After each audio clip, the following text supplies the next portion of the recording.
Hola, soy Jorge. Estoy leyendo Nietzsche. eh, Así habló Zaratustra. No tengo mucho con el libro, sin embargo el libro va por secciones y me gustaría ir recapitulando sección por sección lo que vaya entendiendo y tenerlo grabado para que pueda hacer una reflexión mayor acerca de lo que estoy leyendo, ¿no? El texto del cual quiero hoy reflexionar se llama Los Transmundanos. Ya lo leí, subrayé un par de cosas. Sin embargo, los transmundanos se refiere a aquellas personas que quieren partir de este mundo hacia otro mundo más allá de lo terrenal. Y bueno, el texto empieza así. Los transmundanos. Hubo un tiempo en que también Zaratustra proyectó su ilusión más allá del hombre, al igual que todos los transmundanos. El mundo se me antojaba entonces como la obra de un dios doliente y atormentado. Me parecía que era un ensueño y una ficción imaginaria de un dios, un humo de colores ante la vista de un ser divino insatisfecho. ¿Ok? Aquí ya está hablando acerca de cómo el hombre siempre busca tener explicaciones hacia, o vaya, explicaciones religiosas hacia respuestas que se nos es muy difícil responder como personas, ¿no? Dice, todo el bien y el mal, todo, el bien y el mal, el placer, el dolor, tú y yo, me parecería un humo de colores ante la mirada del Creador. Para quien sufre, constituye un placer embrallador y un perderse a sí mismo. En otros tiempos, este mundo eternamente imperfecto, imagen imperfecta de una eterna contradicción, me parecía un placer embriagador de su imperfecto Creador. De este modo, como todos los transmundanos, también yo en otro tiempo proyecté mi ilusión más allá del hombre. Aquí ya está empezando a soltar facturas y el vato básicamente lo que dice es, em, yo soy hombre y yo como hombre tengo estas necesidades y yo como hombre estoy proyectando mis necesidades en mis creencias. Entonces, él habla en cuanto a que cómo se nos es necesario cuando somos infelices o cuando tenemos injusticias, el proyectarnos en a veces reconciliaciones más allá de las terrenales, porque se nos es imposible muchas veces cambiar nuestras realidades materiales. Entonces creo yo que por eso también él lo dice en cuanto a que, bueno, citó de nuevo el último texto que escribió, dice, de este modo, como todos los mundanos, también yo en otro tiempo proyecté mi ilusión más allá del hombre. Proyecté mi ilusión, o sea, vaya, lo que él deseaba, encarnado como hombre, en lo que es una celestidad o un dios o así, ¿no? Entonces, habla de cómo nosotros proyectamos siempre nuestras creencias, nuestras realidades. Bien, pero, ¿la proyecté realmente más allá del hombre? Ay, hermanos, este Dios que creé era un producto y una locura, hermanos, al igual que todos los dioses. Era un hombre, un pobre trozo de hombre. Era yo mismo. Ese fantasma surgió de mi propia ceniza y de mi propio rescoldo. No procedía, ni mucho menos del más allá. ¿Qué ocurrió entonces, hermanos? Me sobrepuse a mí mismo y a mis sufrimientos. Llevé mi ceniza a la montaña, descubrí una llama más brillante y aquel fantasma se esfumó. Ahora, que estoy curado, la creencia en tales fantasmas sería para mí un sufrimiento, una tortura y una humillación.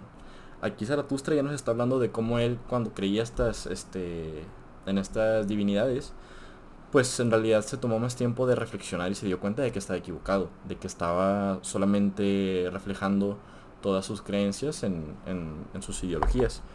Este, Ahora que estoy, bueno, esto lo leí, dice, eso es lo que tengo que decirles a los transmundanos.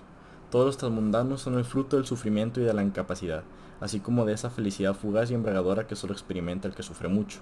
Lo que ha creado a todos los dioses y a todos los transmundanos es ese cansancio, que de un solo salto, de un salto mortal, quiere llegar a una última meta, ese pobre cansancio ignorante, que ya no quiere ni querer. Aquí, y puntualizo porque me parece un párrafo bastante interesante, habla de cómo al querer nosotros darle una explicación a la vida, perdemos el sentido de la vida en sí. Que yo creo que, bueno, o al menos, digo, lo estoy también extrapolando bastante con las ideas que yo tengo filosóficamente, pero creo que él habla acerca de cómo siempre nada más queremos saber la respuesta. Queremos tener, o sea, lo dice, llegar a la meta.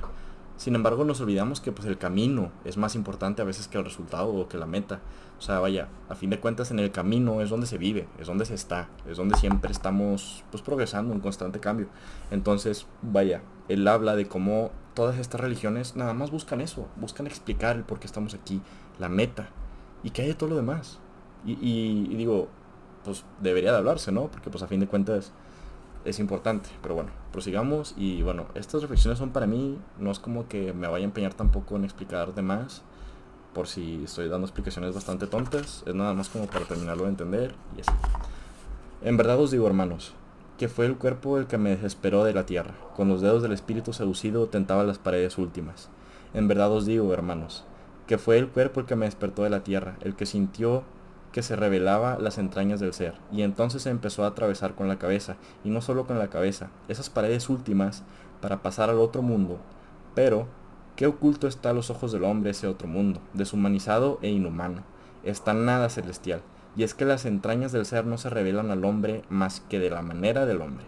Aquí ya está hablando de cómo, y lo conecto un poquito con la crítica a la razón de Kant, que pues habla sobre que pues no tenemos otra manera de explicarnos las cosas más que siendo seres espaciotemporales, adecuados, pensantes, y las conclusiones que nosotros podemos obtener son literalmente gracias a estas cualidades. Entonces no podemos sacar conclusiones más allá de nuestras posibilidades físicas, porque pues nos imposibilitan literalmente la materialidad de nosotros mismos nos limita a ya no poder llegar a ese tipo de respuestas. Entonces pues habla también, me gustó mucho esta frase que dice, perdón, y es que las entrañas del ser no se revelan al hombre más que a la manera del hombre. No vas a poder descubrir algo más que no puedas descubrir. Estás limitado siendo humano. No vas a llegar más allá de alguna ente celestial o algo inhumano y tú, es muy difícil pues, y también justificarlo o argumentarlo, porque pues a fin de cuentas experiencias se puede llegar a ver. Sin embargo, qué tan verídicas son, que si es la explicación correcta, son bastantes cosas. Entonces bueno, prosigamos. Qué difícil demostrar es todo ser y qué difícil resulta que se revele. ¿No es cierto, hermanos, que lo más extraño de todo es lo que mejor se demuestra? Sí, a pesar de todas las contradicciones y confusiones, este yo nuestro es el que más sinceramente nos revela su ser, este yo que crea, que quiere, que valora y que es la medida y el valor de todas las cosas. Y este ser tan sincero, este yo revela el cuerpo y lo que quiere incluso cuando sueña y se forja fantasías y revolotea de un lado para otro con sus alas rotas. El yo aprende a revelarse con mayor sinceridad cada vez, y cuanto más aprende, más ensalza y honra al cuerpo y a la tierra. Aquí Nietzsche resalta el cómo dejó de enfocarse tanto en temas celestiales y empezó a ser más terrenal, a disfrutar más lo que tiene en vida, más allá de agachar la cabeza este por religiones, limitarte por temas religiosos o así, o más allá de temas religiosos, pues dogmáticos, sectas también pueden aplicar, ¿no? Cualquier pensamiento que nos esté aprisionando, deberíamos también de cuestionar el porqué, de dónde viene, qué tan verídico es, qué tanto puedo cambiarlo, etcétera. Entonces pues digamos, mi yo me ha enseñado un nuevo orgullo y yo se lo enseño a los hombres. Me ha enseñado a no seguir hundiendo la cabeza en la arena de las cosas celestiales y a llevarla muy erguida, pues como cabeza terrenal que es, ella es la que crea el sentido de la tierra. Pedazo de frase. Una nueva voluntad enseñó yo a los hombres. Una nueva voluntad enseño yo a los hombres, la de querer, aceptar y dar por bueno el camino que el hombre ha recorrido a ciegas, y no apartarse ya de él a escondidas, como lo hacen los enfermos y los moribundos. Pues enfermos y moribundos eran los que despreciaban el cuerpo y la tierra, e inventaban las cosas celestiales y las gotas de sangre redentoras. Bueno, aquí también extrapolándolo un todo, y es que Nietzsche es muy difícil de entender precisamente porque escribe metafóricamente, nunca, hay mucha carne, puede sacar bastantes conclusiones de sus textos, porque, son muy enriquecedores, creo yo. Enfermos y moribundos eran los que despreciaban el cuerpo y la tierra, e inventaban las cosas celestiales y las gotas de sangre redentoras. Aquí nos habla cómo las personas ambiciosas a veces pueden llegar a, así lo entiendo yo, cómo las personas ávaras o ambiciosas pueden en muchas ocasiones llegar a perjudicar las demás vidas. Dice, enfermos y moribundos eran los que desprecian el cuerpo y la tierra. Él por enfermos y moribundos se refiere a aquellas personas que imparten sus creencias como verdaderas y se olvidan de que tienen ya una vida terrenal en la tierra antes de querer buscar una vida en el más allá o querer ganarse un espacio en el más allá. Es más que nada, Nietzsche creo que lo toma por el lado de que, bueno, ¿y qué hay de la vida que tienes aquí? ¿Acaso no existes aquí? ¿Acaso no mereces disfrutar de tu vida aquí? Digo, a fin de cuentas, creo que son preguntas que todos deberíamos de hacernos. Este, y eso hasta que estos dulces y siniestros venenos los extraigan del cuerpo y de la tierra. Trataban de escapar de su miseria, pero las estrellas les quedaban demasiado lejos. Entonces suspiraron. Si hubiera en el cielo caminos por los que pudiésemos evadirnos a otro ser y a otra felicidad. Entonces se inventaron sus caminos furtivos y sus brebajes de sangre. Esos ingratos se creían liberados de su cuerpo y de esta tierra, pero ¿a quién sino a su cuerpo y a su tierra debían las delicias y las convulsiones de su éxtasis? Básicamente, el vato les dice, sí, sí, sí, tanto quieres tu vida celestial, bueno, tú quieres tu vida celestial gracias a que tienes esta vida terrenal. ¿Qué hay de tu vida terrenal? Y ya, es todo lo que dijo el vato. Ya casi terminamos, dice, no obstante, Zaratustra es indulgente con los enfermos. No se enfada por la forma que tienen de consolarse ni por su ingratitud. Que se curen, que se superen a sí mismos y que se creen un cuerpo superior. Tampoco se enoja Zaratustra con el covalesciente que mira de reojo sus fantasías y que redonda en mitad de la noche la tumba de su dios. Pero esas lágrimas son para mí un síntoma de una enfermedad y de un cuerpo enfermo. Entre los que sueñan y ya están obsesionados con los dioses ha habido siempre muchos sujetos enfermizos.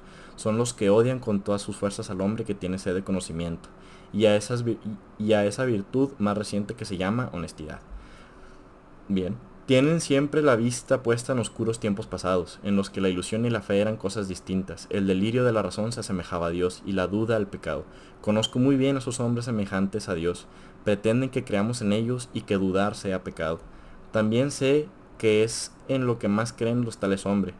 Y no se trata de muchos ultraterrenos ni de gotas de sangre redentoras, sino del cuerpo. En el cuerpo es en lo que más creen y consideran que su cuerpo es la cosa en sí. Bien, es cierto que piensan que ese cuerpo es algo enfermizo de lo que nos, perdón, enfermizo de lo que nos gusta, de lo que gustosamente quisieran evadirse, y por ello escuchan a quienes predican la muerte y ellos, a su vez, predican mundos ultraterrenos. Mejor será, hermanos, que escuchéis la voz del cuerpo sano, que es una voz más sincera y más pura. Ciertamente, el cuerpo sano, limpio y perfecto, habla un lenguaje más sincero y más puro, pues habla del sentido de la vida. Y aquí termina, así habló Zaratustra. Ya para cerrar, me parece interesante puntualizar el cómo Zaratustra no juzga a las personas enfermas, él las entiende, yo creo, porque a fin de cuentas todos somos sujetos, estamos condicionados por nuestras realidades materiales, nadie decide lo que cree, a fin de cuentas nos toca, y uno ya haciendo más introspección, pensando acerca de todo lo que crees saber, el por qué lo crees saber, es cuando te das cuenta que pues tal vez podrías estar equivocado. Entonces él dice, los enfermos tienen oportunidad de curarse. Y termina explicando cómo siempre los hombres semejantes a Dios o personas que quieran impartirte creencias de este estilo, culpan al que duda o dudan, o vaya, o sea, el dudar es pecado. O sea, hacen ver mal que el que no les creas esté mal y que te vas al infierno y que no mereces una vida terrenal si es que existe o así. Y también cierra con broche de oro, creo yo, hablando muy bien de cómo es más sana la persona que tiene, vaya, ciertamente el cuerpo sano, limpio y perfecto habla un lenguaje más sincero y más puro, pues habla del sentido de la vida. El sentido de la vida. Ciertamente el cuerpo sano, limpio y perfecto habla el lenguaje más sincero y más puro, pues habla del sentido de la vida. Tal vez él ve como el sentido de la vida a cuidarse, a ser una persona pensante, a dudar, a ser alguien que se ejercite, alguien que se explore también, que lleve, o sea, conozca sus límites, sepa qué puede responder y qué no, este, sea educado, etcétera. Vaya, a fin de cuentas son bastantes cosas las que otorga virtudes, ¿no? O sea, a fin de cuentas, el llevar este estilo de vida, este... Y tal vez Zaratustra lo ve ese como el sentido, ¿no? Porque pues a fin de cuentas, si la vida es un sentido, es un sinsentido, pues creo que también lo decía en unas páginas anteriores, que el sinsentido más digno es aquel de levantarse para cansarte. Porque pues por el hecho de cansarte en sí, porque quieres dormir mejor. Cosa que también veo bastante respetable, bastante bonito que haya personas que puedan hacer cosas o actividades por simplemente el hecho de realizarlas o de llegar a casa y sentirse cansado y dormir a gusto, disfrutar de tu día a fin de cuentas. Entonces, pues este fue el pequeño parafito. Bueno, fue una página y media. El libro Así habló Zaratustra, bastante bueno, no llevo nada avanzado, pero pues lo recomiendo bastante. Espero que te hayas escuchado tú mismo, supongo. Adiós.